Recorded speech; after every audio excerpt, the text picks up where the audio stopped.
Hello, നമുക്ക് ചെറുതായിട്ടൊന്ന് പുറത്ത് പോയിട്ട് വന്നാലോ? 20 ദിവസത്തിലൊരിക്കൽ എന്നെ കാണാൻ വരുന്ന എൻ്റെ ഹസ്ബൻഡിന് ഇപ്പം എന്നെ കാണാൻ താല്പര്യമില്ലെന്ന് തോന്നുന്നു. ഒരു മാസത്തിൽ കൂടുതലായിട്ടോ വന്നിട്ട്. വെറുതെ ആണ് കേട്ടോ, ജോബിൻ്റെ കാര്യത്തിൽ പുള്ളിക്കാരൻ ഭയങ്കര ബിസി ആയിരുന്നു.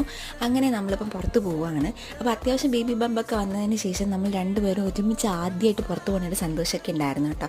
അങ്ങനെ ഞാൻ റെഡി ആവുകയാണ്. എൻ്റെ ആവശ്യമില്ലാത്ത കുഞ്ഞു കുഞ്ഞു മുടികളൊക്കെ ഞാൻ സിറമൊക്കെ തേച്ച് അഡ്ജസ്റ്റ് ചെയ്ത് ഷോളൊക്കെ ഇട്ട് ബാഗൊക്കെ എടുത്ത് ഞാൻ റെഡി ആയിട്ടുണ്ട്. ഞങ്ങൾ പോകാൻ പോകുന്നത് സുഡിയോയിലാണ് കേട്ടോ. സുഡിയോയിൽ ഓഫേഴ്സൊക്കെ ഉണ്ടെന്ന് വിചാരിച്ച് പോയി. പക്ഷേ ഓഫർ പ്രോഡക്റ്റ്സ് എല്ലാം നല്ല കൂതറ പ്രോഡക്റ്റ്സ് മാത്രമേ അവിടെ ഉണ്ടായിരുന്നുള്ളൂ കേട്ടോ. കച്ചറ സാധനങ്ങളായിരുന്നു. നല്ലതെല്ലാം എല്ലാവരും വാങ്ങിയിട്ട് പോയി.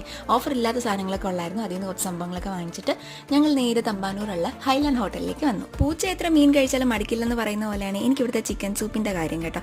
അടിപൊളി ടേസ്റ്റാണ്. ട്രിവാൻഡ്രത്ത് ബെസ്റ്റ് ചിക്കൻ സൂപ്പ് എവിടെയാണെന്ന് ചോദിച്ചു കഴിഞ്ഞാൽ ഞാൻ ഉറപ്പായിട്ട് ഇവിടെ തന്നെ പറയും കേട്ടോ. പിന്നെ തന്തൂരി ചിക്കനും പ്രോൺസ് മസാലയും ബട്ടർ ഗാർലിക് നാനും ചപ്പാത്തിയൊക്കെ ആയിരുന്നു കഴിച്ചിട്ടുണ്ടായിരുന്നത്. അങ്ങനെ വീട്ടിൽ വന്ന് ഒരു ഗ്ലാസ് പാലും കൂടെ കുടിച്ച പത്രമല്ല. എല്ലാവർക്കും വീഡിയോ ഇഷ്ടപ്പെട്ടാൽ ലൈക്ക് ചെയ്യുക, ചാനൽ കൂടെ ഒന്ന് സബ്സ്ക്രൈബ് ചെയ്തേക്കാം. ബൈ.